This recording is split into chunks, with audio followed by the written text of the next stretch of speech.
Yo, what's up, people? This your boy Spoon, man, back at y'all with another one, man. This gonna be story time. Since ain't too much going on, you know they postponed the trial. Well, they got the trial coming up in a month or so. So I'm gonna just give y'all some stories that happened to me, some 5-10 stories, shit like that. The first time I went to prison. Okay, this was like the year, what year was this? Hold on a second. It was okay. I think it was 2000, the year 2000. We inside the Oasis. It used to be called the Peacock Lounge. We inside there, me and the older cats and some old dudes that hustle. Well, we would call 5-10 hustlers because niggas be up there grinding. And they talk about Walbassa One Road, but that bitch $1 million spot. And the reason why people come here and can't leave, cause that motherfucking straight drop. They ain't water whipping shit, nigga. That drop, nigga. That's what it is. I ain't gonna lie. So we in there gambling, man, playing poker, whatever. So one of my dogs, the nigga came up to me, said, "Hey Spoon, boy, you good?" I'm like, "Yeah, man." He said, "I got a buddy outside." I said, "All right, man, hold on. I'll be outside after I finish this hand." I finished the hand or whatever. I walk outside. I see dude to the car.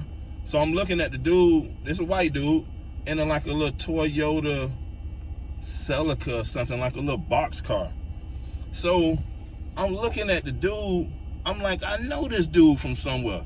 In my mind, he looked like one of the detectives on the Mace unit. But he got like he grew his beard and had some glasses on. But this dude from Georgia, and he come down, and he ain't originally from 5-10, but he grew up a little bit with us. You know what I'm saying? So he older than me too. So I walk up to the car. I'm like, "Man, who the fuck is you?" He like, "Man, I got some people that live that's visiting. We on vacation at the Disney Resort out at Walbasso Beach." I'm like, "Okay. Well, who the fuck told you it was cocaine on this corner?" He's like, "Oh, no, I like, hey, man, dude, man, where the camera at?" I like, "Man, dude, you the police, man." I like, "Man, dude, this dude, I'm telling him, the dude in the window with me, I'm like, "Hey, man, this dude is the police." He like, "Man, fuck it." Basically, he telling me, like, fuck it. He gonna catch him anyway. He like, "Man, get out the car." He made the dude get out the car. I walked to the stop sign. So the dude, my homie, walked to the stop sign with me. So I'm looking towards the woods. He's standing shoulder to shoulder with me. The dude at the back of his trunk just watching. So he like, "Man, ain't make it so bad. Dude only got $20. He say, "Spoon, man, let me get a dime." So I pull out my tube. I used to keep dope on me and shit at the time. Man, I gave that nigga a good deal. You know, I'm trying to see the nigga come up, get his own shit. So nigga go put the shit on the trunk, made the dude, boom, boom, boom, they did the transaction. They turn around, I turn around, they doing the transaction. So the dude get in the car and ride out. I'm saying, boy, you just caught a cell charge, boy. About 30 minutes later, everybody on the corner, chilling. Man, the dude hit the block again and went behind the building, behind the Oasis. The same dude that got that shit from me, I done gave him a deal. He got his own shit now. He shoot behind the building and go catch the dude a second time. Okay, this like in September of 2000. So it's around December, about two or 3 days before Christmas. My brother locked up. I go visit him. You know, when you go visit somebody in jail, they run your name for warrants or whatever. So I'm in there visiting for 2 hours, chilling. I done left visitation. So now I'm in there gambling. Next thing you know, man, about 50 Mace Junior dudes just jump out and run through the building. I'm like, holy shit. I had all that shit on me, but it was kind of cold in December, so I had a jacket and a sweater. So I left my jacket on the chair and got up and walked around. So they putting cuffs on whoever they got warrants, man. They pulling out paper with dudes' pictures and shit. So they got one of my homeboys at the counter. I walked to the counter because I just came from visitation. I'm feeling I'm good. I walked to the counter. I'm like, man, what's up? What's going on here? The black detective say, hey, man, hey, partner, what's your name? I like, man, dude, man, you ain't said shit. My name Chris Thomas. He said, what's your name? I say, Christopher Thomas. He said, oh, yeah. Put your hands behind your back. We got a warrant for your arrest. I'm like, what the fuck? I say, for what? Sell of cocaine. I'm like, oh, hell no. But you know me, I'm like, shit, I got by, I don't know, I had about $500 on me. He like, I like, how much it is to get out? He like, it's 3,000. I say, 3,000, shit, 10%. I don't need but 300. I'm like, shit, let's ride. Now, the other white dude say, nah, you're bond 30,000, you need $3,000. I'm like, holy shit, now I gotta call my daddy. And I was still legit. Well, man, they took my side, took a Polaroid picture of me, boom. And they got this big book that they got like local drug dealers pictures and shit in it. Book my ass in. Now I'm down there in the county jail. As I'm in the holding cell, the black police that be in the hood, he from 510. He come to the holding cell, he open up, he say, hey, Spoon. He's like, he shake a big tube of dope. I can hear the rock shaking up in that bitch. Niggas just have extra strength Tylenol bottles and shit, and crazy glue tubes and Garcia Vega tubes and shit like that full of dope. So he's shaking that shit up. He like, this what I got off your homeboy. And then he pulled the dude that was with me that caught the first. He caught the dude that I gave the fucking dope to. The motherfucker brought him in, and the motherfucker got 2 cell charges too. I got 1, he got 2. So when you get 1 cell of cocaine, it comes with a possession. So I got a cell of cocaine within 1,000 feet of a church. Possession of cocaine within 1,000 feet of a church. He got 2 cells of cocaine within 1,000 feet of a church, and 2 possessions within 1,000 feet, plus a fresh possession with intent to sell that 2 they got off him. Okay, you gotta go overnight. Man, my bond was $30,000. Okay, I think I went. There was a Wednesday night. My daddy like, man, I gotta go to the bank. This, that, another. I went Wednesday night, and I was in that bitch. Wednesday night, you go to first appearance. Thursday morning, I had to stay in that bitch. He made me stay in that bitch. Wednesday night, Thursday night, and Friday, I was calling, talking shit, and the dude walked through that mopping the door. He said, hey, Spoon. He said, man, your dad out there in the lobby. Boom, man, I'm out that bitch. I'm like, man. And that's the first time I caught a fucking cell. Now I'm bonded out. Now I don't know shit. I got a public defender. Now he like, they offering you. He came to walk out to the public defender dude, and we stood on the corner where the shit happened and measured that shit and see how far it was from the church. And they hadn't gave us some extra fee. He like, we can't argue that.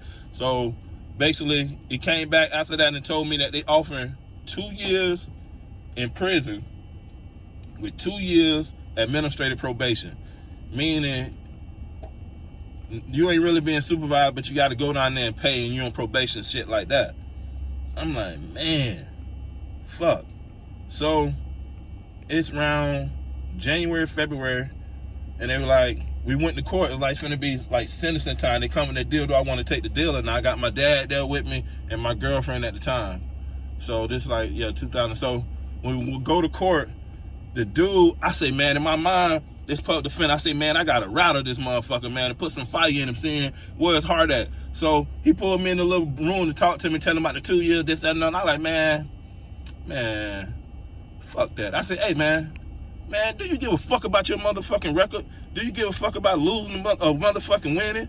He said, you want to know the motherfucking truth? I'll give you the fucking truth. You got a fucking 60% chance of winning, 40% chance of losing. If you go to fucking trial, they're going to put the detective on the stand as his word against yours. If you lose, you're looking at 3 to fucking 5. 3 to fucking 5 years, and they offer you. And I say, boy, I like that. I like that. At least you motherfucking honest. So I say, I tell you what, man, just get me a continuance, and man, I'll see what I can do. I asked my dad, I said, hey, man, what you think? And she said, man, you 20 years old, man. Like, shit, honestly, I can't tell you what to do. Boom.